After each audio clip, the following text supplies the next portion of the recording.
વડોદરામાં ગેસ સિલિન્ડરની અછત વચ્ચે કાળાબજાર કરતા તત્વો બેફામ બન્યા છે। જો કે વડોદરા શહેર એસઓજીએ બાતમીના આધારે દરોડા પાડીને ગેસ સિલિન્ડરની કાળાબજારીના મોટા કૌભાંડનો પર્દાફાશ કર્યો છે।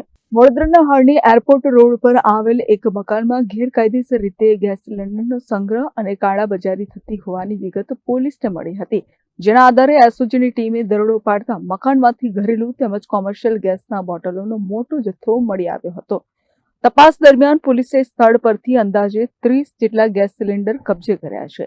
આ કૌભાંડમાં ઘરેલું ગેસના સિલિન્ડરનો ઉપયોગ વ્યવસાયિક હેતુ માટે અથવા ઊંચા ભાવે વેચવા માટે કરવામાં આવતો હોવાની આશંકા છે। હાલમાં પોલીસે તમામ જથ્થો જપ્ત કરી કાળાબજારી કરનારા શખ્સો વિરુદ્ધ કાયદેસરની કાર્યવાહી હાથ ધરી છે। ગેસની અછત વચ્ચે તંત્ર દ્વારા હેલ્પલાઇન શરૂ કરાઈ છે, ત્યારે બીજી તરફ પોલીસની આ કામગીરીથી કાળાબજારીઓમાં ફફડાટ વ્યાપી ગયો છે।